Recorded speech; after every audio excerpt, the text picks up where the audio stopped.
Good afternoon to all listeners. Today we are going to Unit 9, which is the 10 development strategies of Australian system. So in this unit, we discuss introduction, objective, post Second World War development strategies, restructuring the economy, structural adjustment of the 1980s, and appraisal summary. Okay, let's start. Australia's economic and development are largely natural resources such as minerals, agricultural produces, and livestock. Its economy, Australia's economy, depend on minerals, agriculture, and livestock. It is those resources that had conditioned Australia's economic development process for a long period of time ever since colonization. From, from the colonization, the economy of Australia is dependent on mineral, agricultural, livestock, and so on. Even as late as 1930s, Australia remained by and large an exporter of its natural resources and in return imported manufactured goods primarily from United Kingdom.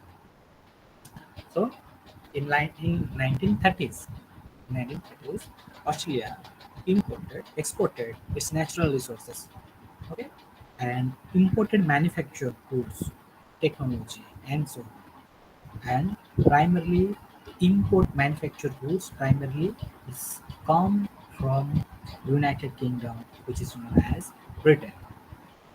However, a combination of both external and internal circumstances led to a gradual transformation of the Australian economy beginning in the 1940s. So mainly Australia's transformation of the economical development begins in 1940s. For by now, the process of industrialization had begun, largely assisted by tariffs introduced by the federal government with a view to achieve full employment and increase in workers' wage. So, in in the process, industrialization developed, uh, tariff was tariff to the government, the national government, full increase and the workers how to get their wage, how to increase their income sources, their development facilities will increase. Ever since the federal government made a great effort effort strategy and undertake reform and deal with issues such as and negotiate the central government to the make development and strategies that should cover how the people had and make, make a good deal when the people of Australia get much more benefited for employment and the quality of diversification of economy, varieties of economy must be there. It is again this background to highlight development strategies adopted by the Australian government since the Second World War. So, objectives. Australian efforts to diversify its economy. Australian efforts to diversify its economy delineate restructuring of the domestic economy in approach process of economic globalization. Here, from domestic economy, we will discuss. how domestic economy became the global economy, and critical analysis of development strategy post Second World development strategy. The Second World War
Planning Advisory Commission in 1995, in fact, notes that measured income inequality, especially that for market-based earnings, has been increased, or at best has been relatively static.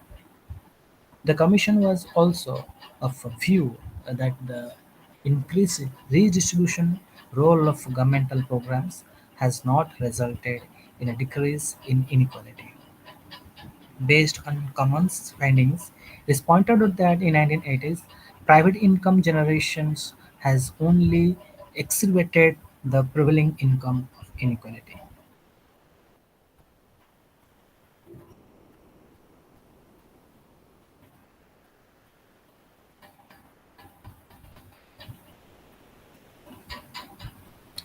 Social indicators, health and education.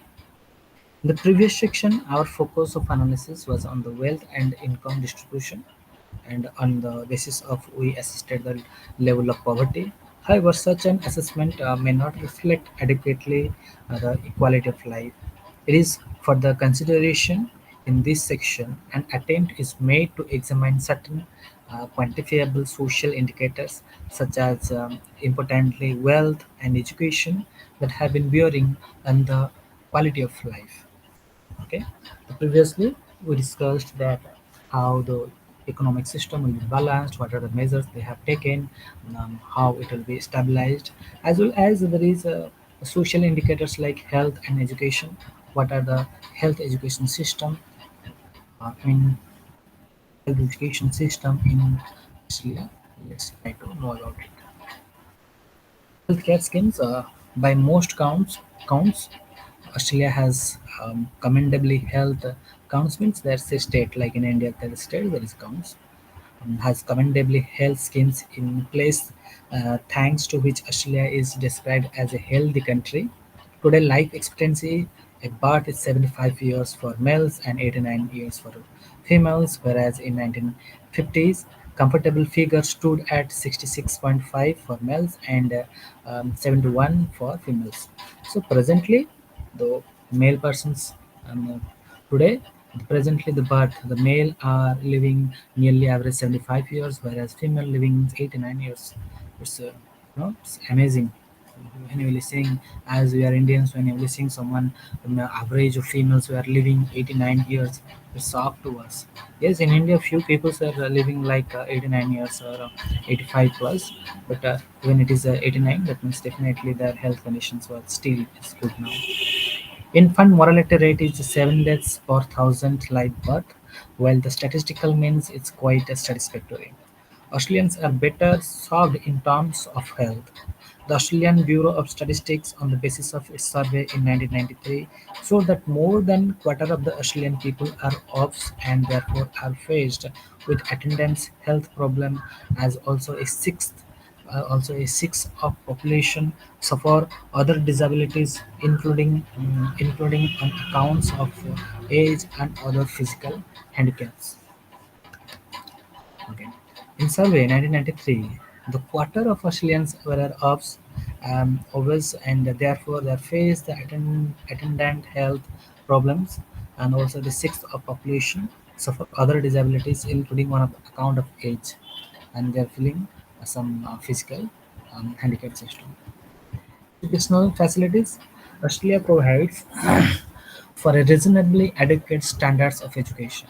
The total outlay on education is slightly more than 5% of the GDP. Okay? Uh, Adequate standard of education. The total outlay of education is slightly more than 5% of the GDP. Both the federation and the state government provide for educational services, which among other includes free tuition in government-run schools, which receive 90% of funding from the state, thereby of federal transformation they receive, and the remainder of 10% of schools receive directly from the federal government. So there is much more facilities in the government as well as the federal government in educational system for the tuition and other sort of facilities for the good for educational services. Private school too receive government funding 65% from the federal and 35% from the state government. School education is compulsory between the age of 6 to 15. um, at the territorial level, higher education is provided in the universities and a series of state-based technical and further education college, um, which provide the vocational training, the funding. So this type of all the facilities are giving there, the school system, the college system, the government sector and the private sector. Much more facilities are given to the Australian people. Socioeconomic uh, deprivation of select groups. In this section, we'll examine the level of socioeconomic deprivation among three sects groups: the Aboriginals and the Torres Strait Island (TSI), and women and children. Aboriginals and Torres Strait Islanders. Available listen data shows that Australian Aboriginals are unevenly distributed in the country's about 26.7 live in the metropolitan centres, 40.9% resides in other urban areas, and 32.4 in rural areas. The life expectancy of Aboriginals and TSI is around 55 years as compared to 75 years for the rest. Infant mortality rate is estimated 26 deaths per thousand live births compared to 10 per thousand for Australia as a whole. The rate unemployment in this community is nearly one-fourth of as against around now 20 nationally. The proportion of Aborigines in education beyond the age of 15 years around 5% comparatively. Okay.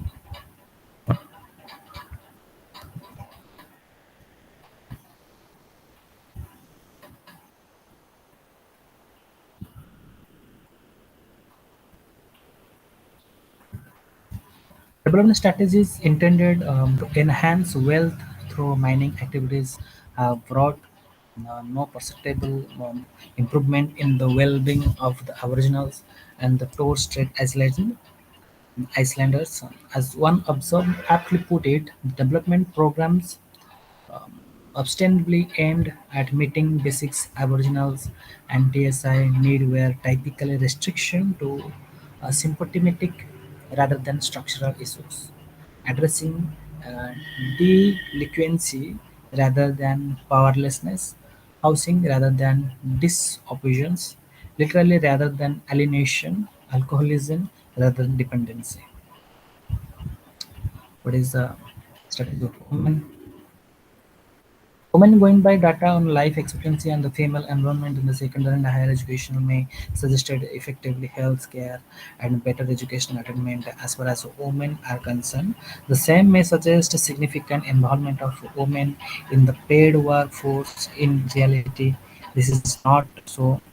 Notwithstanding the long history of legislation, government actual working conditions of the labor in terms wage and working hour, the position and participation of women in the labor forces is not satisfactory.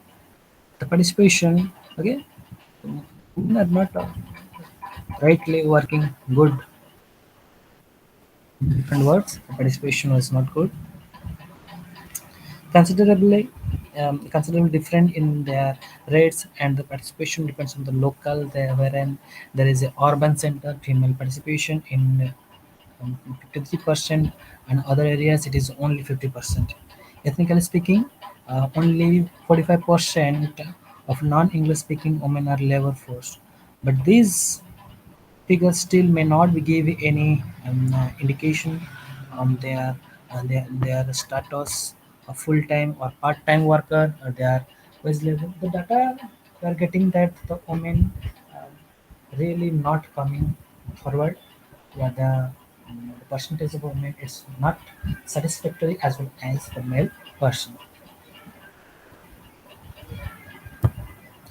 Children, um, nearly one fifth of the Australian population belong to the age of 0 to 14, one fifth. Okay, while the welfare of the children is acknowledged as the prime concern of the government, the conflict inherent in the Australian federal system between the state and the federal governments has retarded progress in the dispensation of welfare measures. On the whole, the state provides children's personal care service by way of setting institutions of organized foster care to serve as a substitute for parental care where it is needed. Till the prime concern of the government, what is the government concern? Uh, Australian federal system between the state and federal government progress dispensation of welfare measure. State provide children's personal care service. Setting institutions organize foster care, serve substitute for parental care for the children, and the state activities, cash benefits, support to the variety programs to funded through specific proposed grants, personal development through provisions, preschool, protection against child abuse, and substitute care, cash benefit. These are things the government is trying to do for the benefit of the children. A variety of other measures bypass the state in respect of the dispensing additional family allowances to target section. Most of the welfare schemes come under pressure in times of financial stringency as demand outstrips supply. As a result, many of the needy become dependent on private charities.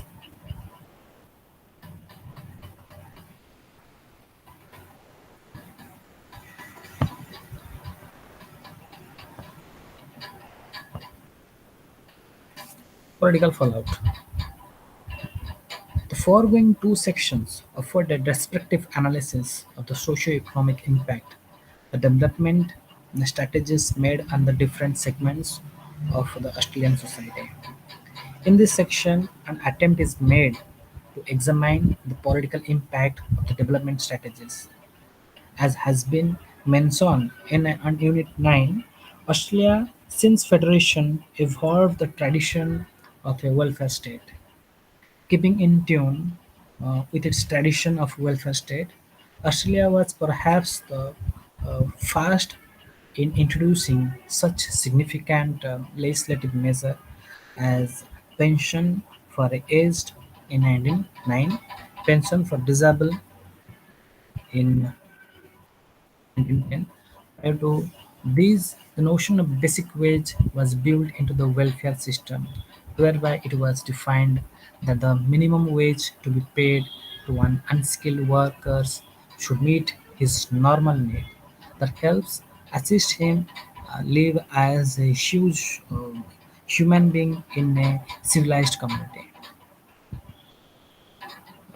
The major perspective steps in tunes that with the tradition of welfare state has taken with the economic recession in 1930s when unemployment became so widespread government funded unemployment benefits were dispensed. Even since the growth of the welfare state took place in an incremental fashion, in that new policies and programs were introduced as and when they were deemed by government of the day. With the introduction of uniform income taxation in 1942, the federal government assumed the responsibility of cash payment of pensions and benefits. Okay.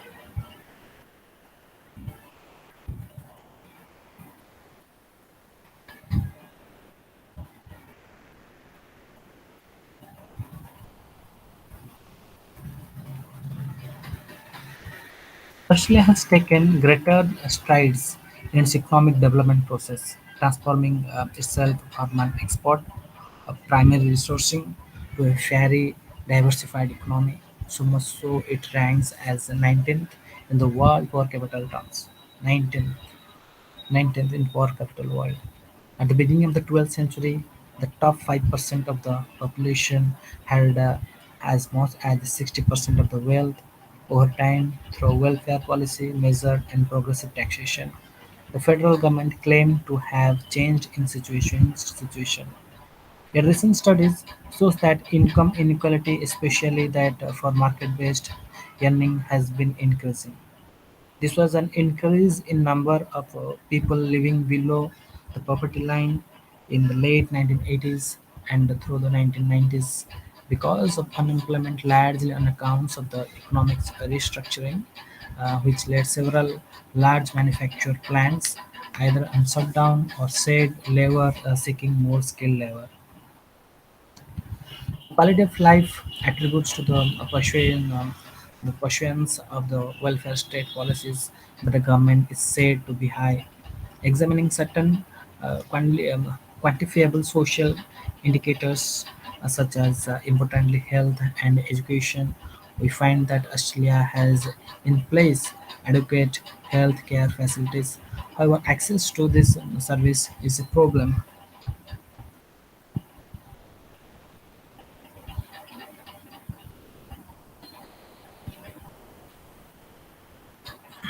The quality of life attributes the pursuance of the welfare state policies by the government is said to be high.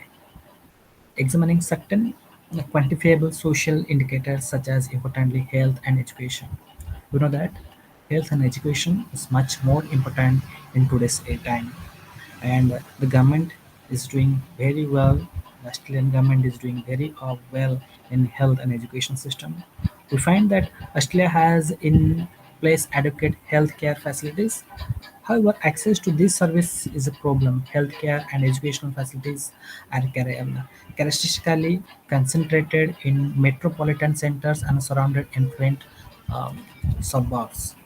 The section of population in Australia most affected and deprived of socio-economic benefits are the Aboriginals, women and children. In economic matter, the benefits are the sections of population most affected, deprived, socio and economical benefits deprived for Aboriginals and women and the children. While women in Australia are stated to be doing well, there are considerable differences in the rate of their participation depending on the location. Similarly for the children, the state and the federal government fund a variety of programs, but most of the welfare schemes comes under pressure. In times of financial stringency, demand outstrips supply.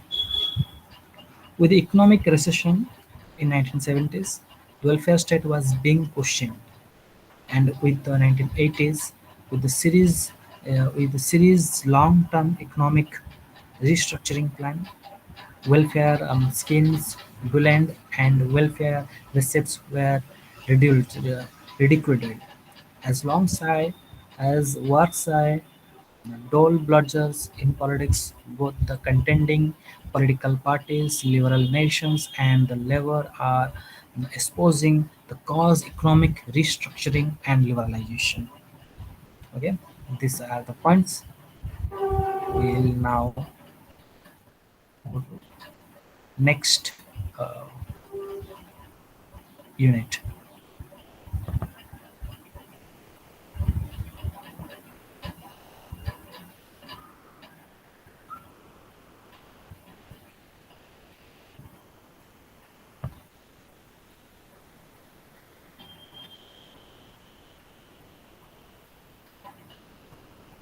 Australian Australia in the world economy. Just a minute.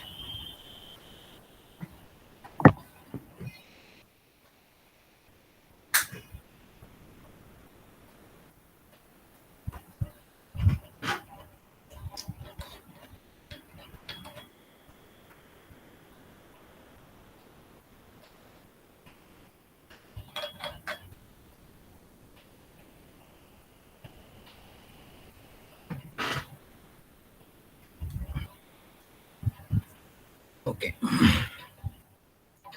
In this minute, we'll discuss on Australia in the world economy. What is the position, structure of Australian economy prior to 1980s, restructure of economy since 1980s, trade liberalization through multilateralism, Australia's engagement with the world economy, perspective of Australia in world economy. Okay?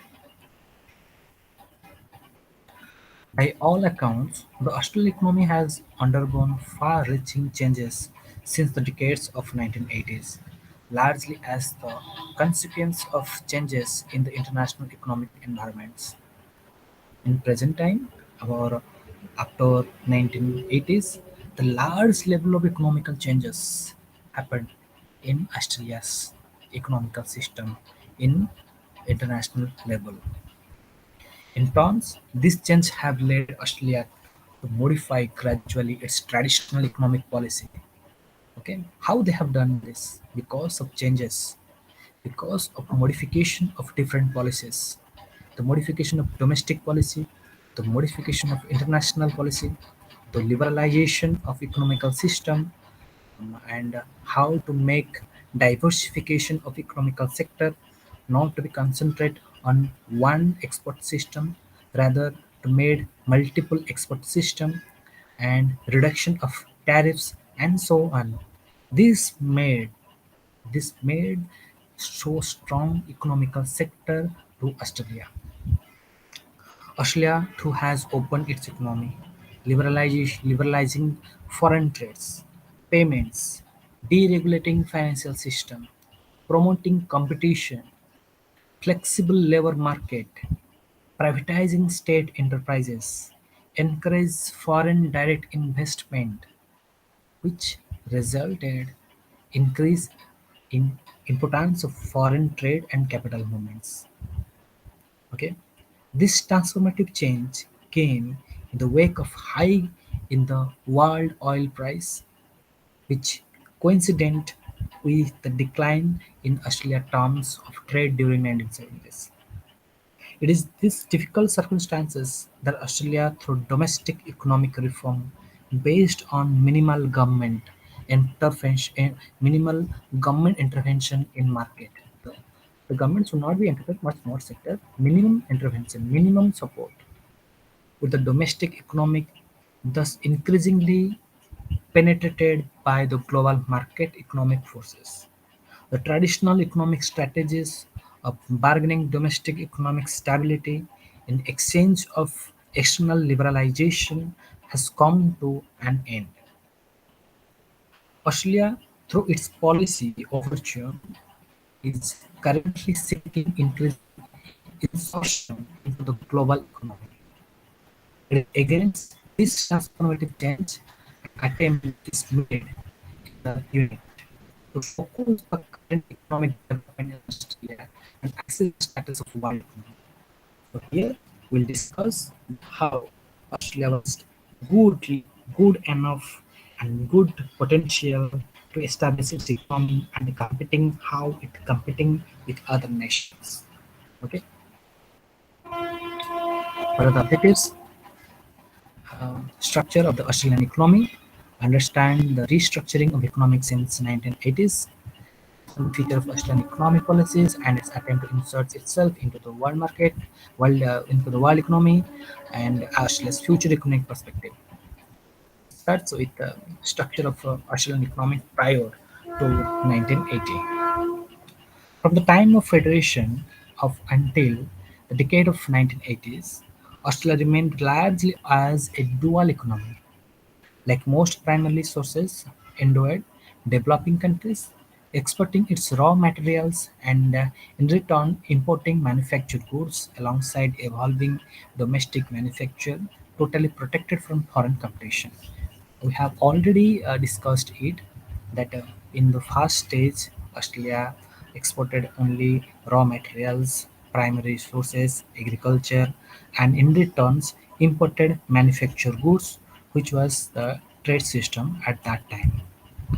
Such an economy effectively insulted inefficient manufacturing and services sector from the global economy, while the relatively efficient agricultural export sector joined the post-World War was appeared by the mining industry, met largely Australia import demands. According to time and situation, Australia made changes and now Australia import Import demands are more, exporting demands are good, and they have good relationship in overall market.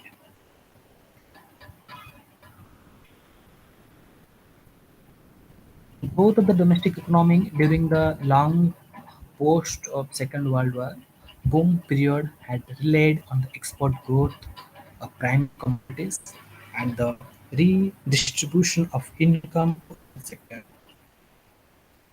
The policy of protection sheltered the domestic manufacturing and service sector from international competition. In doing so, Australia was discriminating effectively against much more competitive economic sector like agricultural and mining.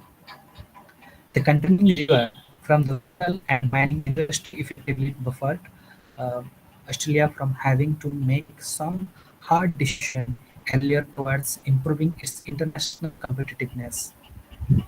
However, beginning in the 1970s, Australia found this export providing this uh, demonizing returns. Okay, the same thing. According to time and situation, more competitive economic sector, agricultural mining, and continuing reward, rural mining industry effectively buffered. Australia worked much more decisions earlier towards they have taken good decisions. They made good competition international level and made a good records in other matters. Restructuring of the economic since 1980s. The circumstances in initial move from within the government reorganization, the domestic industry protection policy came from the tariff board, later called Industrial Commission and now known as Industry Commission. As it latter half of the 1960s, the beginning, the tariff board main role was to handle the request from the manufacturer of an increase in the tariff and to advise the government how production and the particular protection should be increased. So they have made different. First, they made IEAC, that is board. After that, they made industry. What is that? Industry and made.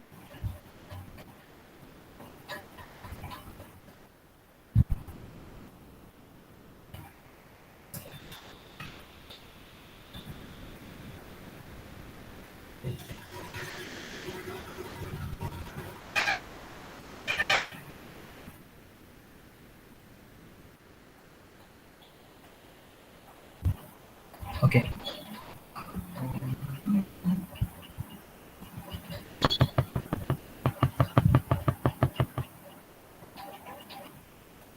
Industry Commission. I'm extremely sorry for the disturbances.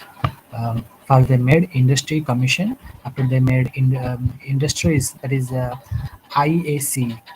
After that, they made Industry Commission. This commission helped them, support them, what to do, what not to do, what type of tariff system they should be introduced, how they introduce their import system, how they plan their export system, how to maintain a good relationship, how to reduce their policies, tariffs, how to modify their policies, and so on.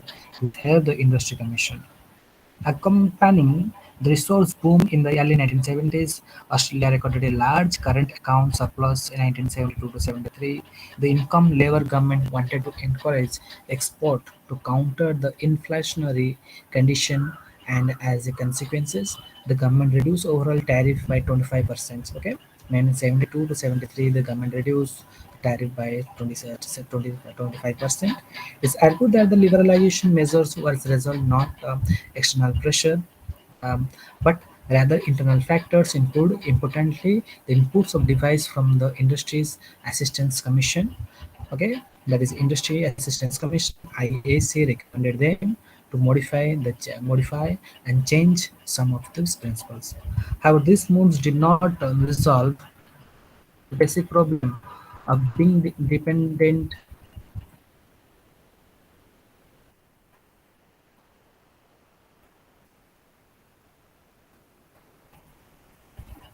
on the primary goods and production sector. The economic went declined the latter half of the year, 1974. as it measured by trade partner United States, Japan, European Community were pushed to recession with a fast oil price hike crisis. Okay, earning from exports suffered setbacks with inflation spiraling. The government had to squeeze money supply by increasing interest rates. The timing of the tariff reform admittedly worsened the domestic economic situation, so for the time being the tariff process was suspended.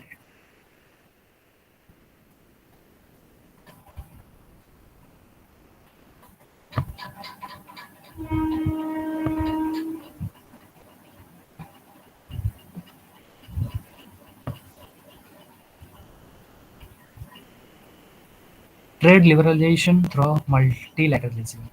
Parallel to this utilitarian policy changes in restructuring the domestic economy, Australia became quite active to promote multilateral free trade in such international forums such as the General Agreement on Tariffs and Trade, okay, Asia Pacific Economic Cooperation. Admittedly, they were the two principles in innovatory trade policy measures that Australia spearheaded in the 1980s. The first of these was Australia's leadership of Karen's groups of fair agricultural trading. Okay, previously they worked only for a particular state, but after that they made multilateral relationship in different companies and different groups. That may be a NAFTA, that may be UPTAD, that may be CR, that may be PCC, that may be PAPTA, that may be EPC. These are the different groups. Different groups, different groups mean the groups of different nation, and they made strong relationship in economic factor and gain like in India have some good relationship with Australia in economic matter, as well as America have also some good relationship. There is Quad, there is other things. They working together for the multilateral relationship. Now it is not the only unilateral. Multilateral relationship also Australia made a good establishment. Then Australia's engagement with world economy. The change of the government in 1996, led by the coalition of national liberal parties under the stewardship of John Howard, has only further intensified Australia's insertion into the world's economy. By and large, the present government record reveals a continuation of the foreign economic policies of its predecessors. Despite much rhetoric to the contrary from both sides of the political spectrum, financial and foreign investment policies had been identical, while the respect of trade policy, the government early statement promotion of enhanced bilateral approach produced nothing of substance.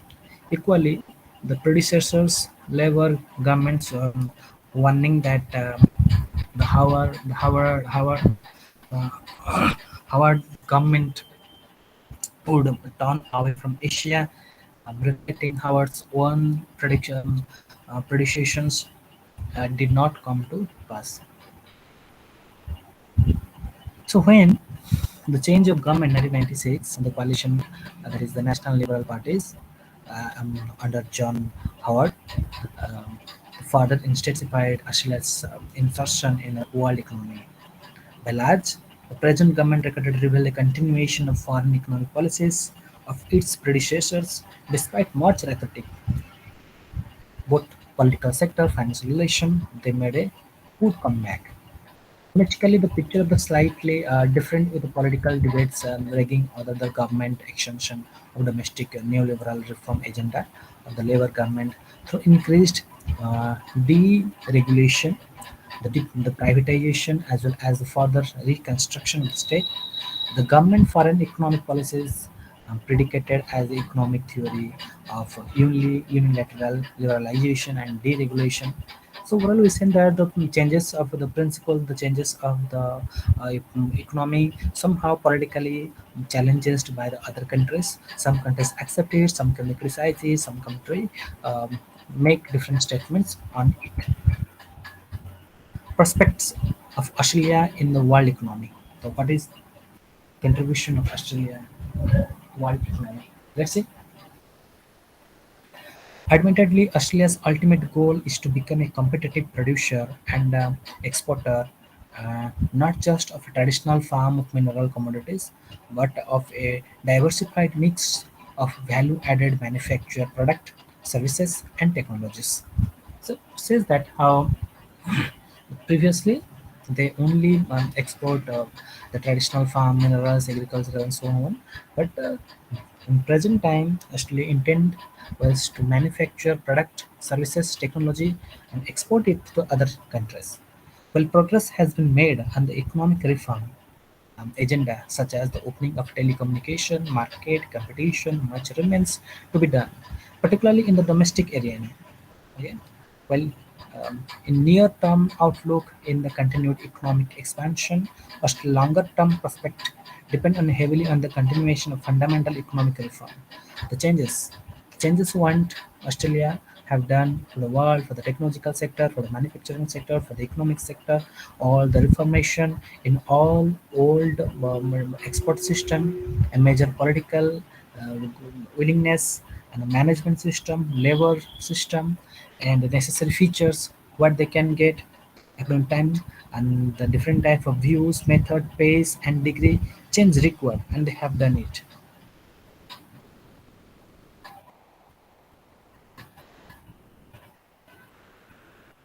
Until explored the recent development in the Australian economy arising out of the far resurging changes in the international scenario, the highlights of the global penetration of the domestic economy, the shift in Australia's foreign economic policy for the past 2 decades has formed um, part of effort by the state to bind the national economy closer to the global one, thereby increasingly taking its signals from the global market.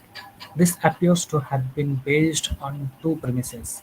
First, there is no other viable alternatives for the continued growth of national economy, and the second, linked to domestic reform, is that such policies gave credibility to Australia foreign economic diplomacy and directed at encouraging players with structural power in global economy. Okay, we'll go to the next chapter.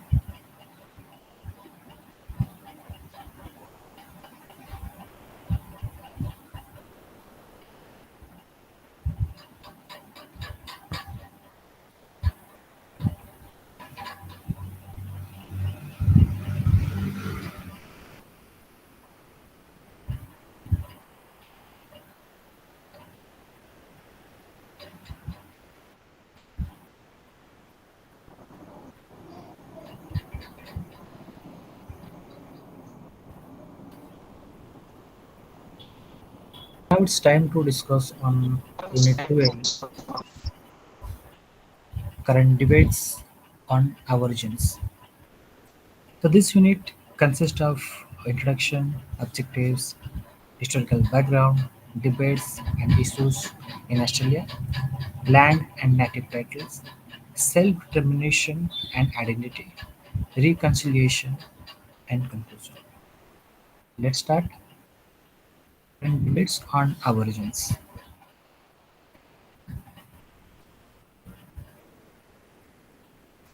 Traditional Aboriginals believed and customs and the kind of impact European colony society had on them.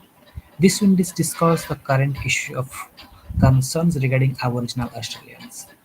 Today, Aboriginal people in Australia have themselves taken initiative and were working hard to address their current social and economic issues of poverty, poor health, and lack of education, and other political and legal problems. But all this needs to be done in partnership with Australian government. As we have already discussed in Unit 1 or Unit 2 in that classes, that how the Aboriginals are came.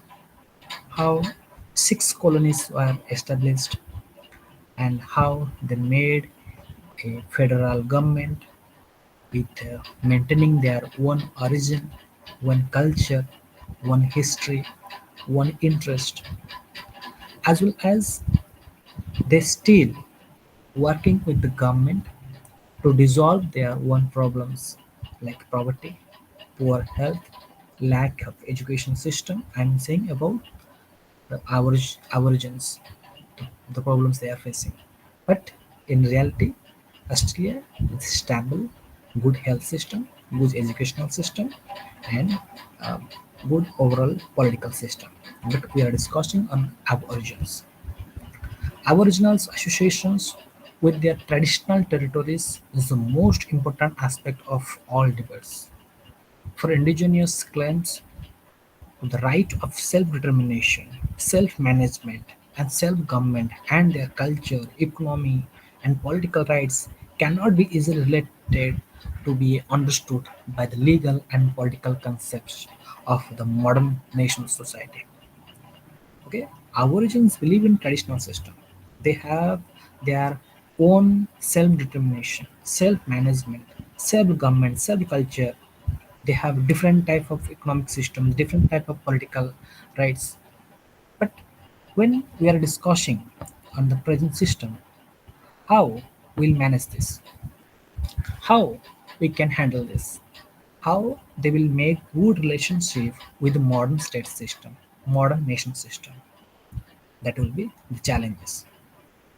The Australian Aboriginal population is for the most part unmanaged, but the substantial number lives in settlement in what are often remote area of rural Australia. They face enormous health and economic difficulties. For instance, life expectancy of Aboriginal people is 20 years.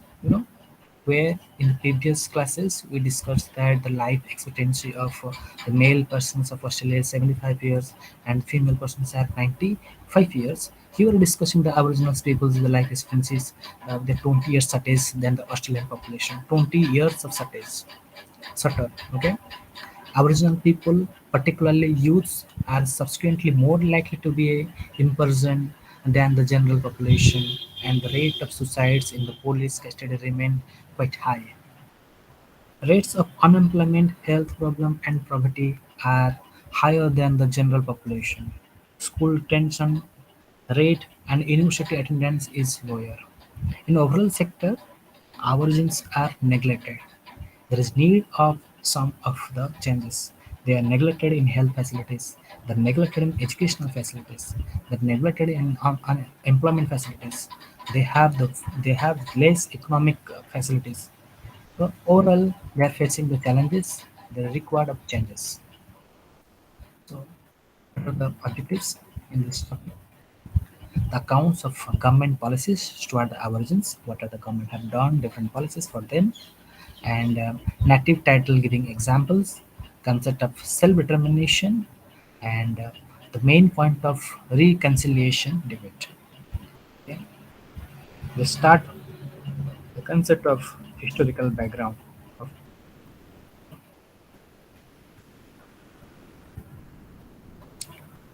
even ever since the colonization of Australia in 1788, Aboriginal problems were not considered to be a national concern.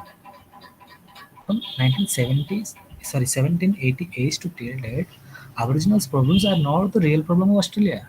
What the Australian government or the Australian people are thinking.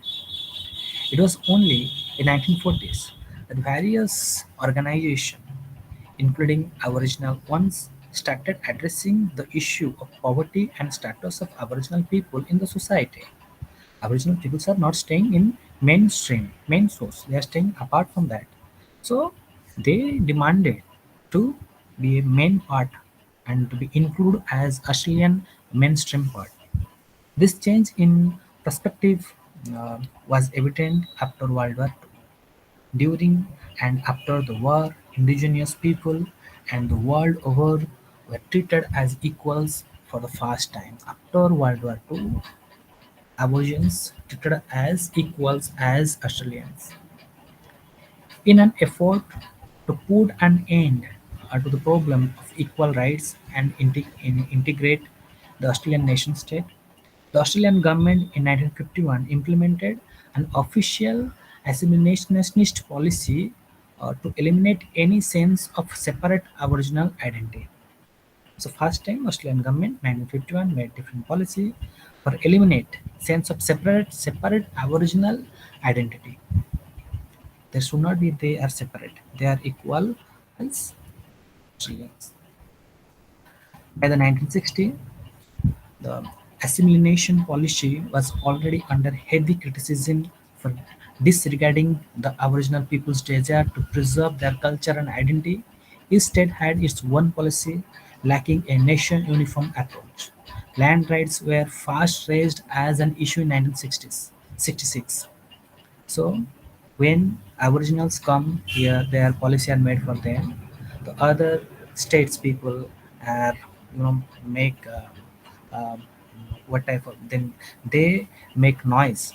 Then there may be a problem in land rights. If they demand their land rights, then what will happen to us? When Aboriginals stockmen of the Burundi's tribe went to the strike against the multinational company Vesti, the demand included an end to exploitation, self-determination, and land rights. So, after time come, after time spent, the Aboriginals came to the mainstream. They made their strikes and determined and demanded their land rights.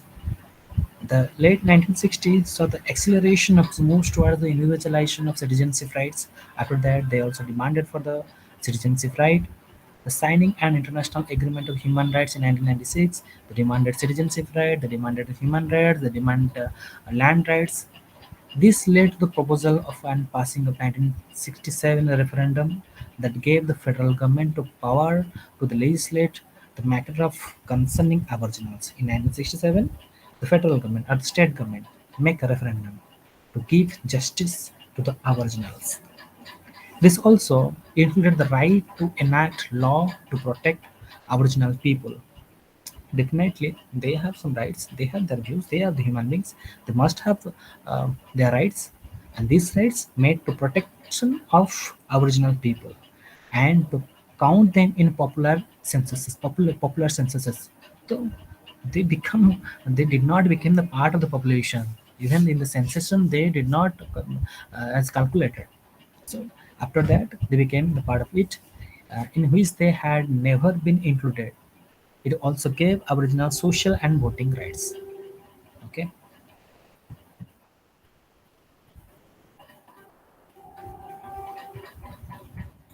debates and issue in Australia. Debates and issues in Australia. In what matter? In matter of land, native title. The most important and most controversial issue in relation to the indigenous people relate to land, acceptance of rights of the indigenous people of land to means giving recognition to the special relationship that they have with its a basic right from which other rights may be derived. A move towards this was made with the Aboriginal land rights.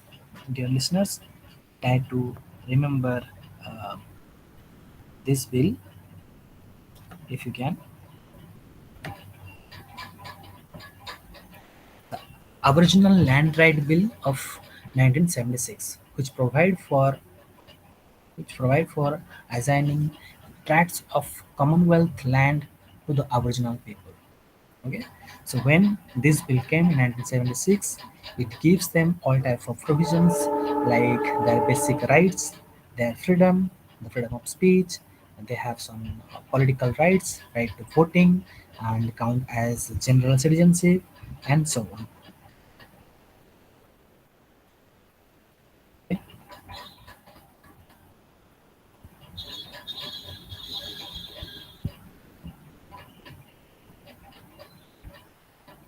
In 1982, a group of Aboriginal, including Edith Mabo, filed a case regarding the traditional land rights of the Meriam people in the Murray's Island in Torres Strait.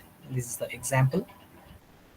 Morris Island had been extended in 1879 by the state of Queensland. According to the complaints, while Queensland had assumed sovereignty of the ice island, it had not officially executed establishment. Okay, the students just read out this example.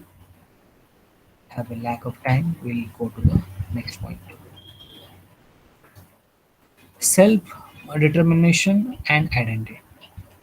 This brings us to the other dimension of the Aboriginals' rights issue, the political and economic right of self determination of self government. This right is linked to the indigenous identity or to the way they present themselves to others as a distinct peoples with sovereign rights. The question is one of the developing local and regional institutions for self-government within the boundaries of the Australian nation-state.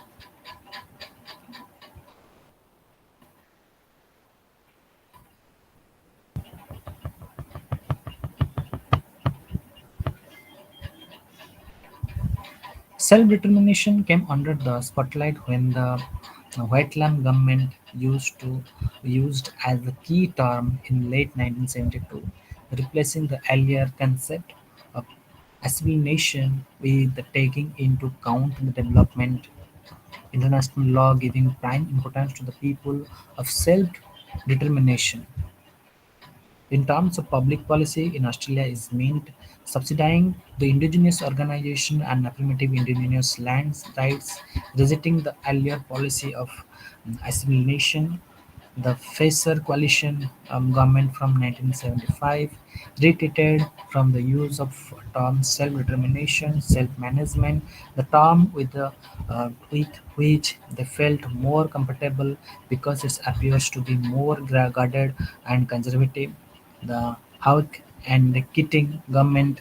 Okay, so here the government also tried to establish self determination, how the indigenous people, the aboriginals, to make their own work. They must not be dependent upon anyone else. They must have their own service. They must have their one business, one trade, and one economic system so that they can develop themselves without depending upon the others. Reconciliation. The Native Title Act 1993 and the Mabo Judgment with regard to land were part of the steps taken towards the reconciliation taking place between the indigenous people and other Australians. Reconciliation as a terminology emerged into the late 1980s in relation to matter of concern to indigenous affairs. This idea was largely based on setting right the wrongs of the past. It has been argued the reconciliation is not an acceptance by the present citizens of guilt, but more a condemnation of the disposition caused and determination to deal justice justly in a future with the indigenous population. In 1967 referendum and the question of apology the stolen generation assumes major importance here. What is reconciliation? If you see in India, in our history, we have neglected many lower caste people and their background is so poor. And to give justice in present time, to give justice in present time, we have taken different types of action, which is known as affirmative action, like the system of reservation. The system of reservation was introduced in India uh, for give justice to the backwards. Those are neglected by our society. Those have suffered in the past and give justice to them. The only intention is that to treat all equally. We are saying that we must treat all equally. then why we are giving the system of reservation to particular a group? Because in our past we have done lots of wrong with them, and to give the justice to them we have doing this type of reservation system, and which is known as the affirmative action. Same thing, the Reconciliation Act also saying that to give justice to the indigenous people or the aboriginals, uh, to make them as to treat them as equal as our general people.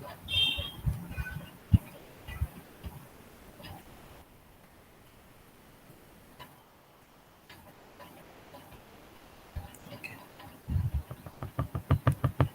Recent debates repeatedly question whether Aboriginals Australians have benefited from their shift from assimilation of self-determination and the move towards reconciliation. Skeptics of reconciliation either suggest move back the assimilation policies to talk in terms of the new set of policies which would empower the Aborigines. Many scholars, however, point out that the government's encouragement of self-determination has resulted in the creation of the new indigenous sector, and the institutions of this sector form part of the apparatus by which Aboriginal Australians are governed. The problems of the approach to this issue, self-determination and reconciliation, is that the terms take different meaning and constraining perspectives. Okay. In conclusion, we can say that definitely in the past, Aborigines or indigenous people suffered much more. That's a, even they did not count as the people of Australia. They did not counted in censuses. It's a very poor thing. But according to time and situation, the law have came, the principles have came, and there is a provisions for them, like the provisions of self-determination, how they will work for themselves to develop their personality, to stand in society, to be strong in economic sector, and to be strong in other parts, as well as the system of reconciliation. Reconciliation is also help them to be stabilized in the society. These things helps them in different matter.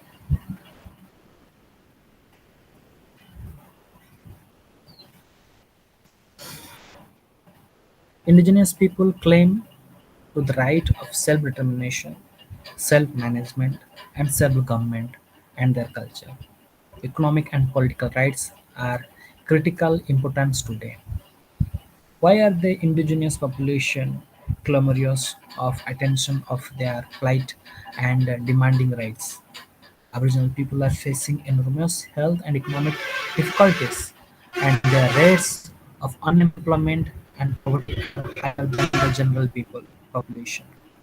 Major issues is the high rates of Aboriginal arrest and imprisonment, and especially in Aboriginal deaths in custody. Okay, we have you can take the few ideas as the movie of Bhim. What is that? Okay, Jai Bhim. How the neglected people are suffering, and the general people are very comfortable in the society. We can relate to that. From the 1970s, the Australian government has been giving serious attention to the problems of Aboriginal people since have been many important developments like the formation of Aboriginals and Torres Straits Highland Commission, the, and the Mabu case High Court, Mabu case High Court decisions of 1992, the Native Title Act of 1993, an apology by the Church of the Children of the Stolen Generation. So this initiative have taken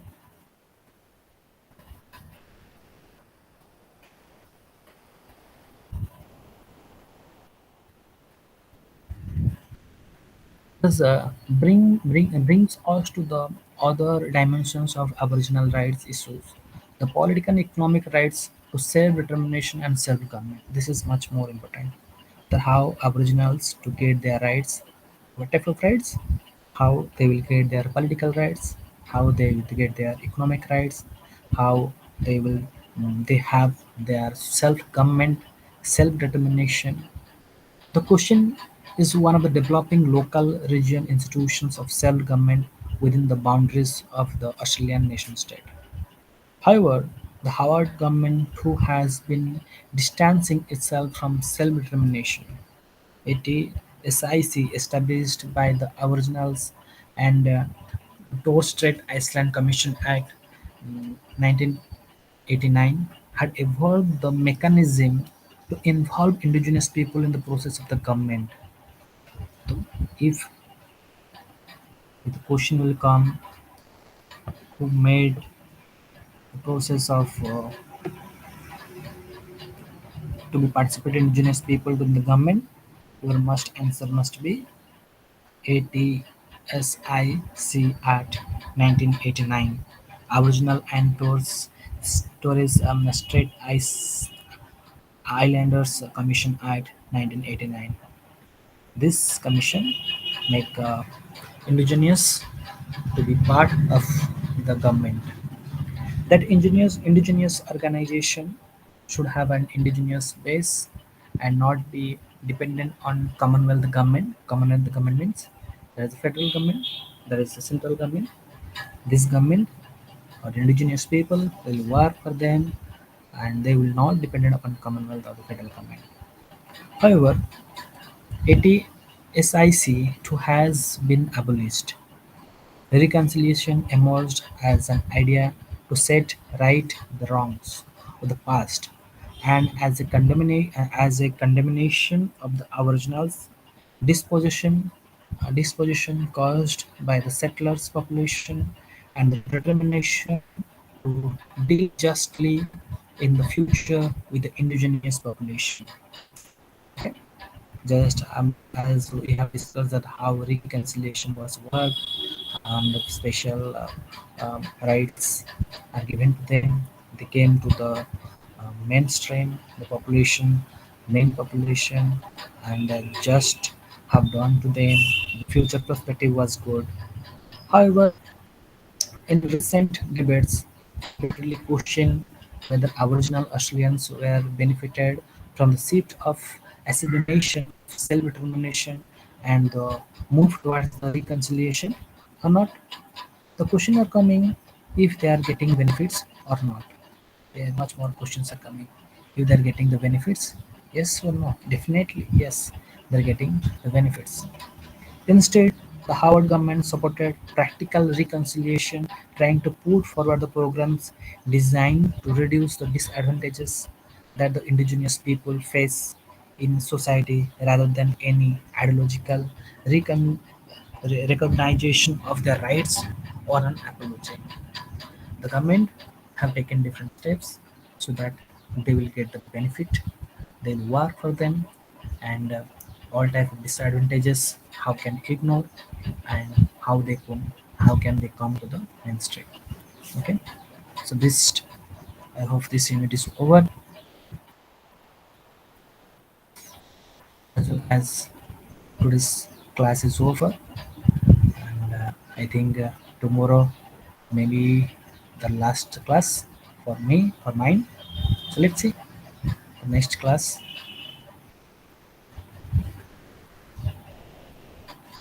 Yes, tomorrow I will come through immigration and ethnicity. Thank you all. Thank the listener to be part of this. Still, the tomorrow class will wait. Thank you and goodbye.